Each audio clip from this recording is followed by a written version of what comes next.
when you go to open Illustrator, it will open up and come into what we call this home page where you can actually set a document. Okay, so here, and look, you've got all these other options here, mobile, web, print, all these type of things.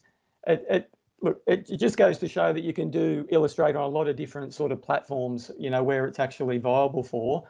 I've obviously got a lot of recent sort of documents. If we go to print, you will see that you will get letter A4, all the information for print. If we go to web, there's some common pixel related information. This is regarding document size. Okay, so normally we would sort of look at print, and I've got a recent one, and I normally will open just an A4 document. If what I do a lot here, just for referencing, this is going back to more signage, I will reference here sometimes and go, okay, I'm looking to do, I've got my media, I've got some Avery 2000, I know it's 1370 wide. I might go in here and actually put in, you know, 1350 by whatever height, because I know I'm going to do a print and cut job. So I actually want my panel size to be the size of my media, and I want to scale it up that way, which you can do. You can either do it here or you can do it within the application. All right, so I will show you that. So we'll create the document. We'll go in, and you can see it's just come up with a white, you know, a white page. Now, I've got that same white page here at the front. I'll just key in this because I've got a few different tabs open. Now, this is inside of Illustrator. Now, you guys might see this slightly different depending on the version you've got installed, okay, and depending on your workspace that you've got set up. Okay, so what I mean by workspace, if we go to the top right here, see these essentials? You've got all these different layouts of how Illustrator can set up for your particular workflow. All right, so now look, there's no right or wrong on how to do this. Look, I strongly recommend essentials, and I'll go through the reasons why. I do use this one, the printing and proofing, a lot. You can see my fine cut and my raster tools and that in there from there. But when you're learning, not even when you're learning, actually, this Essentials tab, let's go back to it. This Essentials tab has got a new feature called Properties, okay? And it just really helps to understand, especially when you're beginning or you just want to understand the fundamentals of Illustrator, it really helps to understand what's happening. Because as soon as you put an object or tool or whatever, it gives you options to be able to use straight away with whatever tool that you're using. So at the moment, you can see I've got just a blank document up there. So it's simply asking me, what do you want the document to be? Millimeters? Do you want inches? How do you want it? You can set rulers, grids. You can change the document setup. So it's given the information you need depending on the task you're doing. It's really nice. This only came out with CC 2018, I think it was, this properties one. And I actually have changed my workflow to use it because it's just quicker and nicer. So definitely when you open a document, go up to your workspaces and choose Essentials. That'd be my recommendation. All right. So now that we're in here, you go, okay, that's nice. Just getting around this document. So you've got what we've classed here as an artboard. Okay, so this is our artboard. We chose that artboard to be A4 in size. But just to get around, we can quickly, so what I'm doing here, I'm going Control negative to zoom out, Control positive to zoom back up. So this is just quickly getting around. You can also use the magnifying zoomer to do that. If you want to get back, exactly back to where your artboard is fitting into the page perfectly, go Control 0 and it'll get back. These shortcuts, I've already got a shortcuts list here for you guys. I'll be putting this all readily available. I'll do a little Illustrator sort of training folder, like Jay said, maybe in Showpad, and these documents will be in there as a refresher, okay? So getting around Illustrator, it is pretty easy. If you want to if you've zoomed right in and you're doing work within the artboard, if you hold, let me just get a bit of a shape out here. If you hold the space bar, you get a little hand that comes up and you can move around. All right, so really nice, really easy. Control 0, and you get back to the full artboard. So just have a play with that. You've got to feel familiar with getting around the artboard and how that sort of works. All right, so now just speaking more of the artboards, if I select this little tool down here, this is another thing. These are obviously all our tools on the left. If you highlight over them, it will tell you what that tool is. So it'll give you, obviously, you know, we've got the type tool, ellipse tool. It'll give you a little thumbnail. If we highlight the artboard, then this is where we can quickly edit the size of our artboard. So over here, we can simply change the size. There is another area where you can do it. You can do it in File, Document, Setup. Okay, and that will be, you will be able to change your artboard size. But this is where we can just manipulate that actual size of the artboard. All right. If we wanted, and what a lot of illustrators do, if you want to actually have another artboard, you can have as many as you want. If you want 100 artboards, what you'll notice is you've got your original artboard, it's 01, now your second artboard's 02. So this comes in a lot, especially with illustrators given multiple design options to, you know, clients and those type of things. Simply hit the backspace or delete to remove an artboard. But what it will do also, let's say you had your design in there and you went to artboard, okay, and then you hold the Alt key down and drag. Look what it's doing. It's actually copied my design in there as well. Now, this is great for people that actually go advanced more with adjustment of color. So they can quickly adjust color, but have the same sort of design. Logo designers and that type of thing use that a lot. All right, so to duplicate, remember that was Alt key and then move. The other thing, I'll just remove this one, remove this. The other one I just wanted to, within this workspace, is now talk about probably, see these lines coming up? I'll just explain what's going on here. I use this a fair bit, but this is actually this is smart guides. Now your smart guides won't be on, it won't be active. So when you go in there, you'll go, okay, here it is, here's all my objects, I'll sort them out. A lot of the time you want them aligned. You can go to your line tool. So here's where this properties bar really comes into play. I select these, look what happens. Automatically goes into my features that it thinks that I want to know about for this. I want to align, okay, I'll align all these straight. So that's where the properties bar obviously goes well. But the smart guides I tend to use a bit, and it's not for everything, but it just does that a lot quicker. So if I've got this now and I'm moving this and I want to align this into a position, so okay, I want to align that, bang, I already know it's aligned.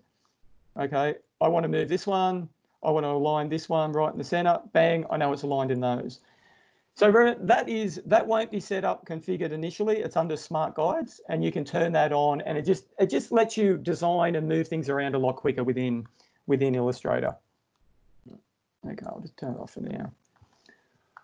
All right, so just getting back to what I think is fundamentally how you actually, you know, design, I suppose, within Illustrator is what we call the fill and stroke. So if I select an object, you can see down here is where I can set my fill, and below it is where I can actually apply my stroke. All right, so it's this area that you can quickly apply color. So on the properties tab, if you just tab on where the fill one was, you can then change the inside to a different color. All right. If you wanted to go to the stroke and you wanted the stroke to be red, you can select the red. If you want the stroke to be bigger, you can have the stroke bigger. That is fundamental of how we actually apply color within Illustrator. Yes, there's gradients, there's other ways. It can be a little bit more technical. I'm not going to go into the super sort of, the illustrating sort of way of really pushing the boundaries. But fundamentally, that's how you guys will be applying color within Illustrator. Now, to get all these working, we do use layers.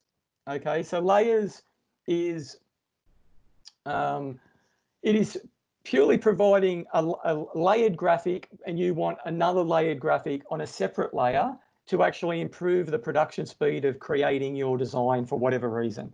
So for example, I wanted this one, I finished that design. I'm going to go Control X just to cut that, just a quick copy and paste, add a new layer, make sure it's selected, and then actually paste it back in.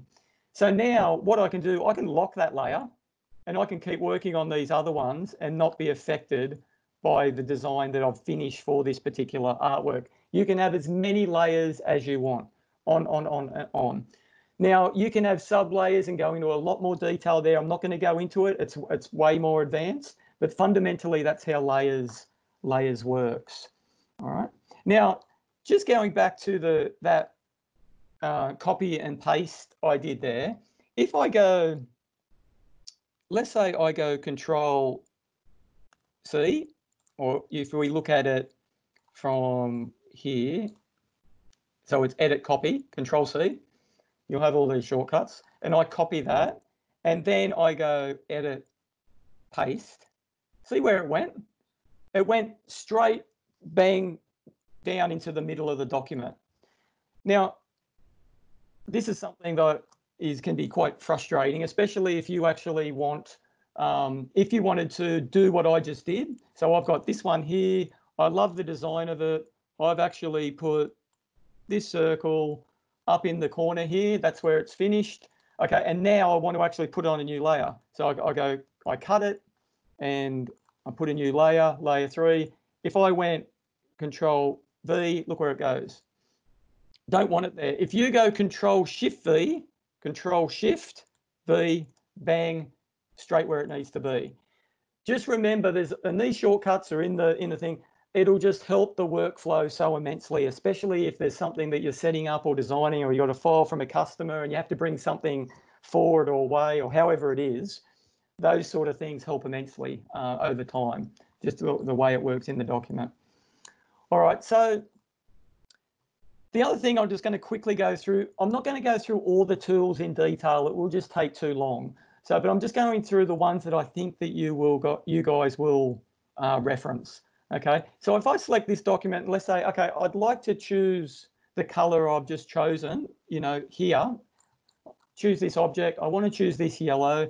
This is where the eyedropper tool can be handy. These are the things I generally use quite common. So if I select the eyedropper tool and I just actually select that there, not only does my color, it actually does my stroke. Perfect. I've got that set up quickly. So your eyedropper tool, I think everyone's familiar with the eyedropper tool. It is used quite heavily in Illustrator, especially, you know, for those quick duplications of color. So remember, the tools that I'm sort of explaining to you guys today are the general tools that, you know, we tend to use quite a lot, even to adjust the customer file or something like that. All right. Just while I'm onto the tool section here on the right, see these ones highlighted in blue? These will not be, they're not standard in Illustrator. That's because I've got Fine Cut installed and they've auto been applied into my tools palette. Okay, so if I go Fine Cut, here's the Fine Cut. Yeah, if you don't have Fine Cut installed, these tools, okay, won't be applied. So just be aware of that. All right, another one, rotation. It's pretty self-explanatory, but let me sort of go through. There's a couple of ways that we can do. If you see a little on your toolbar, the little triangle at the bottom of each tool, it means there's a subset. Okay, so then you right click, you will get more options. So you can see more options, more options. I'll go through the type tool because obviously we're going to be using that. But you can see there's all these more options that are provided. If you select an item and then double click on a tool, it will come up in a separate window. So you've got to right click to see more options, and then you can just double click on the tool and you can still find more information that is relevant to obviously that application provided there. All right. So here we can turn the degree of the rotation. Okay, but what we find an easier way is actually just using the selection tools and hovering. If you hover over a corner, so you hover, you get this sort of right angle coming up, that means you're in the rotation way. So you can move it and it will start to rotate. Now, if you hold the shift key, it will rotate it in, I think it's in 45-degree elements. You see that there? I use that all the time. Let go of the shift key, it'll just do the smooth rotation. So nice and quick, the rotation. These ones, it's pretty easy to go through. What I want to sort of go into a little bit more detail with you guys, because I get this all the time, even when I was installing and customers, is trying to be able to duplicate or step and repeat within Illustrator. Okay, so this was, I was even talking to Kem today, that we used to use FlexiSign Pro a lot. It had some amazing features regarding duplication and step and repeating and how it done it automated and all these things. Probably one of the hardest things when I went away from the sign application was actually getting a seamless workflow with duplication. So what we do, and just very quickly before I go into that, you'll notice that I'm going back to the selection tool. The selection tool is your main tool to select items. All right. The one next to it is a direct selection. Okay, so the one next to it can change things more independent once you have actually created your box. So I've created this box with my selection tool. Let's say now I just wanted to move, you see I've highlighted over the end 2 points, and I just wanted to move that wider. Bang, I can do it. I can even just hold 1 point and go bang, and I can move it. So the direct select is a more customized tool to actually change your item even more individually. And you notice here as well, if I go back to the direct select tool, see these corners that pop up? I can quickly radius the corners, so I can quickly move it. All right. But let's say I just wanted one corner to move. This is where the direct select tool works well. I just get the one corner. I won't go too much into more how those are all done, but I just wanted to quickly give you the fundamentals of, you got the selection tool, which will just get your items down and fixed and ready to go. And then you got the direct selection tool that goes more advanced to actually manipulate that item. All right, so. All right, so duplication. So if we go, let's just move these ones out of the road for a bit. All right, I'm just taking this, just the rectangle tool. If I pull the rectangle tool out, it'll just do a rectangle. If I hold the shift key down, see how it's holding it into a square. So it's giving me an exact square. So what you'll find, using shift is quite important within Illustrator, whether you're actually duplicating, whether you're trying to keep the same dimension of an item and you don't want it distorted. All these things means we have to actually understand when and when not to hold down the shift key to actually adjust something in Illustrator. So now, okay, I've drawn a square and I've held the shift key down. The other way I can do it is go across to my rectangle tool, and remember, I can grab that tool or just select that tool. If you go across the artboard, see I've got this little crosshatch thing. If I hold the Alt key down, I will get a little item coming up. If I click with that, I get another window, and then I can actually apply the exact measurement I want down for this item. You'll use this a lot because you want an exact measurement for a sign, 600 by 450 within my document, whatever it is. So remember this. So if I just put 20 mil by 20 mil, say, okay, so there's my square, 20 mil, 20 mil. So now what I can do to duplicate, there's a few ways. If I could do the copy and paste, but it's not putting it in the area where I particularly might want it. If I hold now the Alt key down, see I get the double hands. Alt key enables a duplication. So I now will be able to duplicate this. If I move this, see I'm moving it, all right? I'm getting a double. If I hold the shift key while holding the Alt key, it's putting it in those 45s again, see that? and bang, put it down there. Now, if I wanted to keep that distance between the two squares and duplicate, now I can just go Control D, and I've got a duplication right across. I use this every day of the week to get duplication going. If I wanted to actually then go on the top and get more, I can do it. All right, so get to understand that workflow in combination with actually Alt duplication. All right, and then if you want to align, okay, you can then hold the Shift key down. This is where also I do find that the smart guides can be beneficial, because if I do that same process, look what it's doing. I'm not holding the Shift key down now, it's just telling me it's aligned. All right, so you've got really two ways of making that work. If you've got your smart guides on, it will do it in a more automated sense.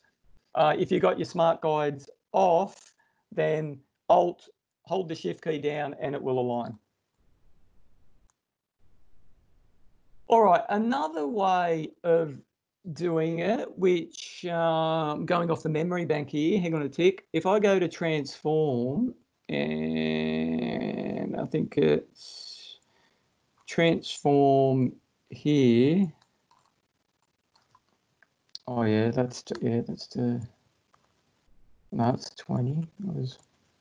So what you can do here, this is where, let's say you know exactly what the size of your box is, and you want your box to align exactly onto the other box to then create a grid, okay, or whatever that may be. But this might be individual lines to create a table, okay, or whatever. You want the exact distance provided, okay. We can then use, this, this feature. So if we copy. Let's see the preview. If we copy, I don't know why that's on 0. You can see what's happening there. Because my square is 20 mil, I've now got my square offset exactly onto where I want it to be butted up perfectly. All right, so if I just go copy, now without deselecting, I can do the exact same thing, Control D, Control D, Control D, and I've got them perfectly aligned, ready to go. So this is really important in Illustrator, getting this alignment, step and repeat, these type of things you will use, and it will come, especially if we're doing some print and cut jobs. You want to set up a workflow that shows the customer, instead of just, you know, doing a separate print and cut sticker that's 300 mil in diameter, you want that sticker to go across the roll, okay, and all the way up. You can do that with this workflow in Illustrator. I know that we've got that functionality all in Rasterlink. It's all there, but there's some flow perspective here, especially for options, even with separate printing and cutting. You know, separate printer and an FX or an SR3 or whatever.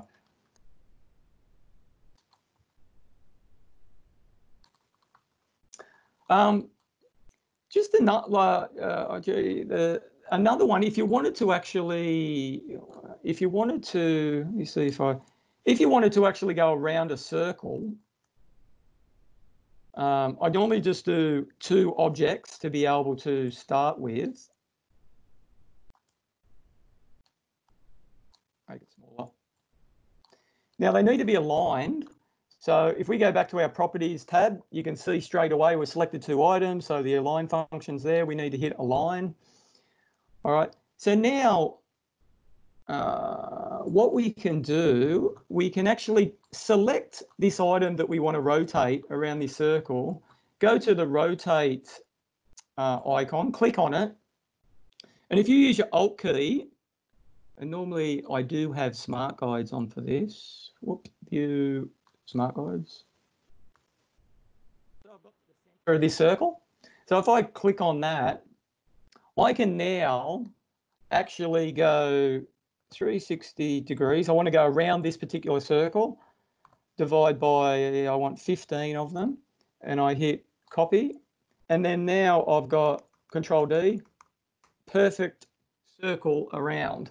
So it can be really powerful how you want to use it. If you want to step and repeat exactly in any type of item, Illustrator's got the capability of doing it. All right.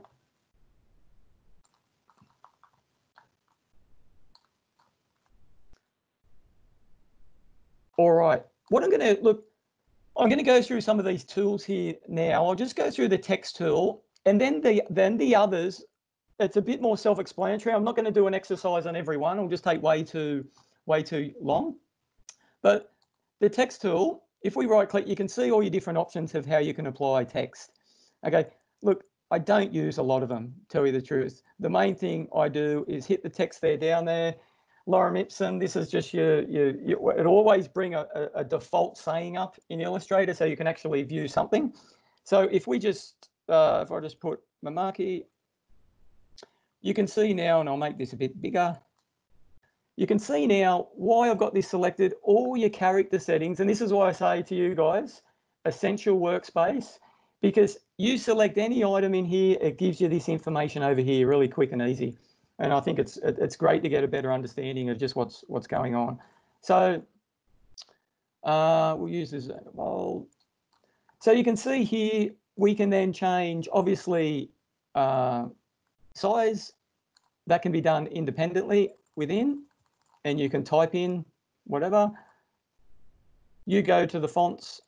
Because we have got an Adobe license, we do have the Adobe TrueType font access, which means you might not necessarily have a font installed in Illustrator, but you should be able to access the font.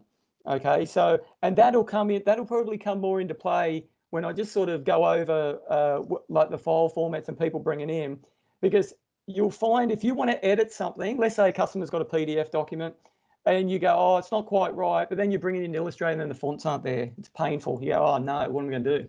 Okay, but you just need to change something. Check what the font is, and there's a way of workflow to actually go and get it downloaded. I've done it many times. It is possible, you know, but look, this is all trying to get the job done while the customer's there. Do you know what I mean? Instead of sort of just going, oh, look, this is not available. It's too hard basket. We do have options to get the font. All right, so I'm just going to put a return space, text. So you can see here, this is the spacing between the lines. So you can see what I'm rotating here. It will go smaller out there. That's all self-explanatory. And this one, I never use this item here because I always will just go to the more kerning tool. This one I will look at sometimes. You can double click within an area, and then you can actually, what I'm doing here, I'm holding the Alt key again, and I'm just moving the spacing within the text with my arrow keys. You can do that if you want to get something really defined, or you can just go to, which is our kerning, or they call it tracking, and we can actually just change if you want it more open or if you want it more condensed. So really simple. Then we go down to how we want it set, which is the paragraph. So we've all used Word before. So this is all pretty, we want it centered, we want it right margin, we want it left margin. You can just set it accordingly there.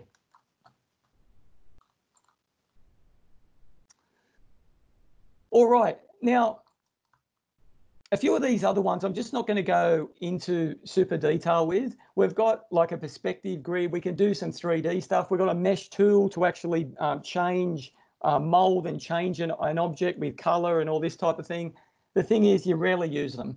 Okay, so I don't want to get bogged down, with that. What you will probably look at every now and again is your gradient tool. So if you select the gradient and we go, you can see here, it'll, once again, property tool is great, brings up the information you need. If you want to do a radial gradient, if you want to do your free form or just your standard linear gradient, and then you can change that within.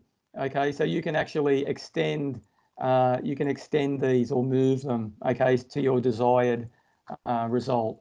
So you can certainly experiment there on that side.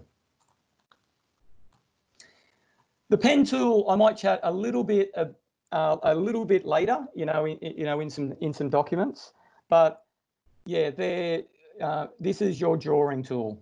Okay, so pretty much getting around this. Now, we don't want to go into too much there because it is another level. This one's called the new curvature tool. So this one's quite nice for it will just create a curve for you as you go. So there's two tools there, and they're all to do with drawing. All right, now what I'm going to, I know that, look, I know that we're already sort of at the 45. I might just go for another 15 minutes because I just wanted to actually go through a little bit about file format to just help you guys. So I'll try and get through this pretty quickly, but this is basic fundamentals of how we make things work within Illustrator, and in some senses how we make them work within our RIP. All right, so in your head, pretty much we've got two file formats. We've got vector and we've got raster. Okay, so vector,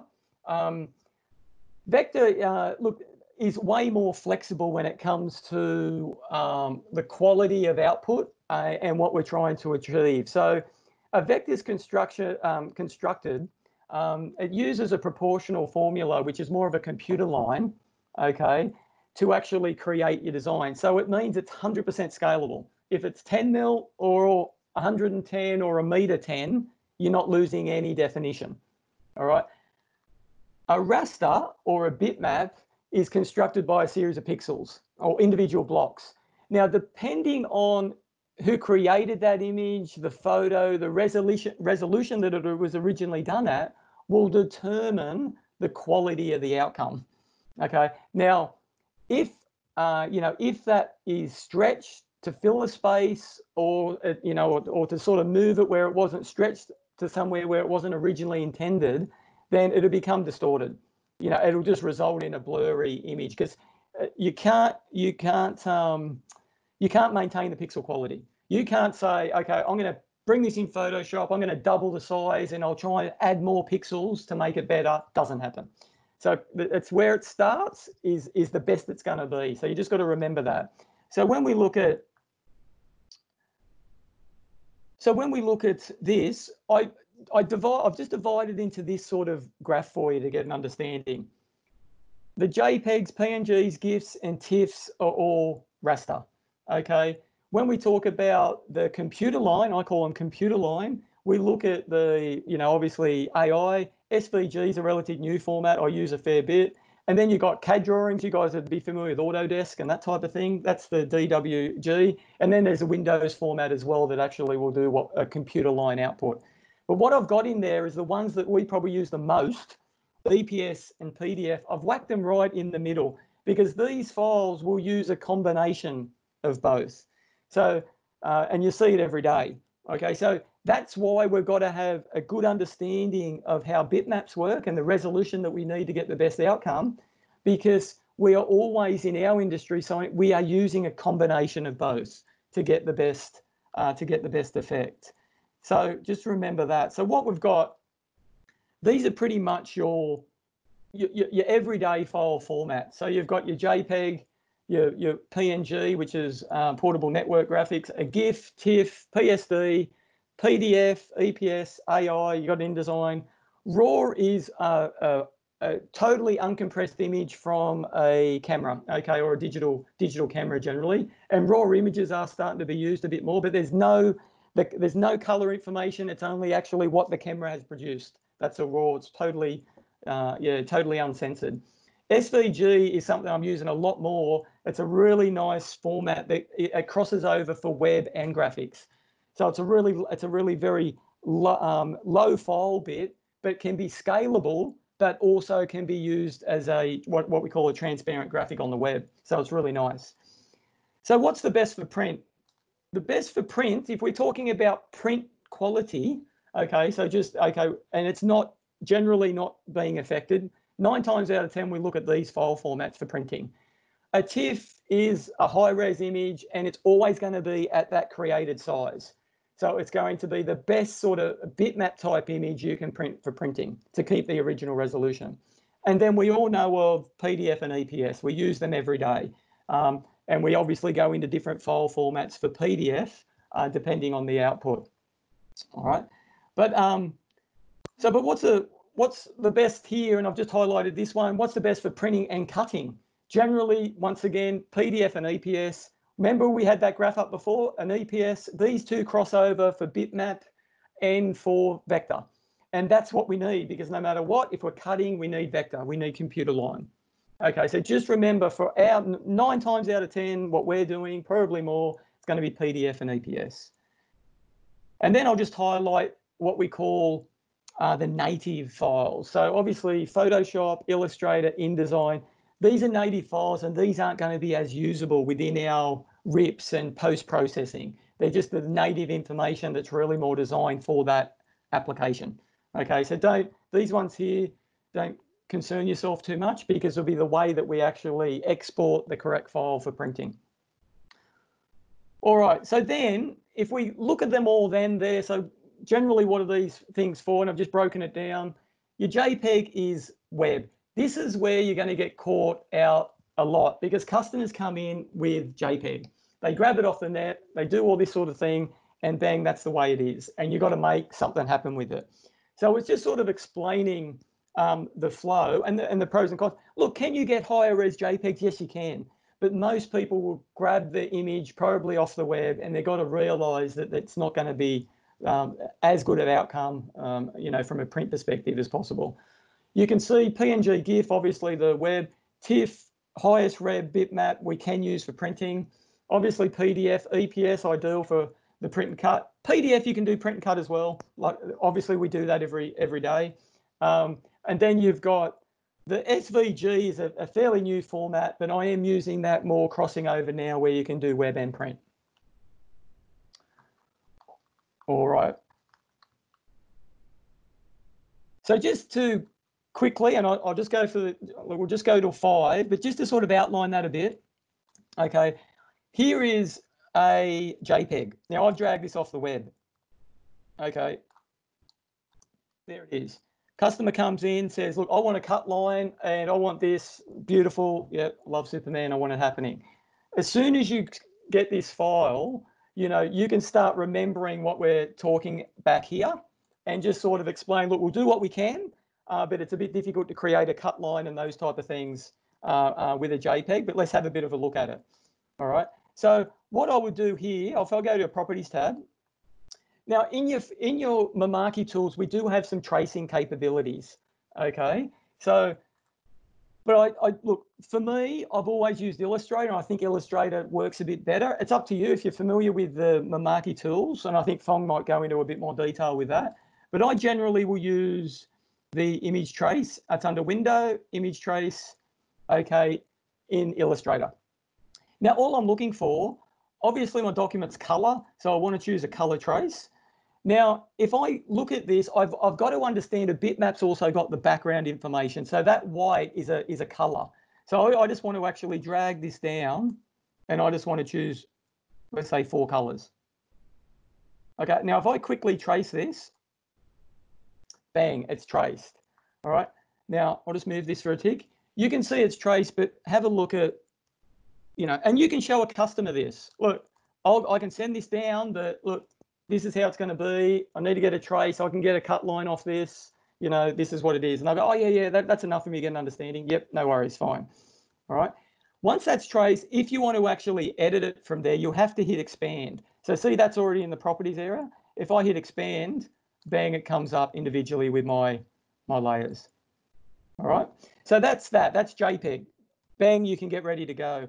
But you just have a look. I've got some other ones here. If a customer comes in with this and goes, yeah, Brad, look, this is awesome. I want to have a go at this. And yeah, what can we do? But I want it cut out. There's no way I'll be tracing this item, okay, to get my line. This is where I would quickly use my pen tool.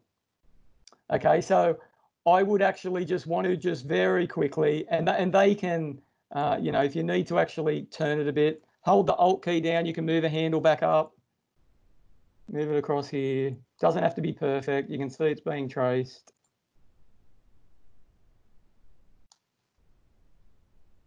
Move the handle, get that item right, hold the Alt key, move down, and then finish off the anchor. Go back to your select tool, and here is my trace. So if I just move that to yellow, just so you can see it. So now quickly, obviously with our Mamaki tools, I can quickly set the cut contour or select our Mamaki cut spot color, and bang, we've got the cut file there that we can apply. If I go back here just really quickly, because there's another one that you will use, offset path.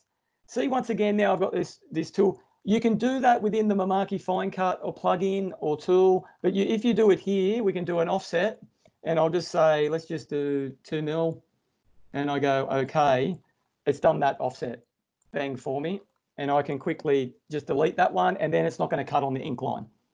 So really quick, these are the things I wouldn't want to, that's too much detail. You'd never want to trace it because they want that richness of what it is.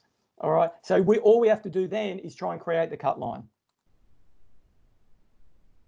Here's where, and look for these files. I just wanted to show this one. This is what we call a SVG file format. Now, these haven't been used much, so it's a scalable vector graphic. The beauty of these, they can be used for the web. They do a similar thing as a PNG for web. So the outside's transparent, beautiful for web graphics, but they can also be used for print graphics because they're sort of scalable. So if you're viewing for stuff online and you can find things that is SVG in image data and you want to trace it, it's very good because you know originally it's been created that way. So if I do the same thing with this, I go to Windows and I go, hang on, I go to Windows, Image Trace, and I look at here, I look for color again. I've got my, one of those 4 colors, go down to 4 colors. Oh, I'm previewing. Go to color.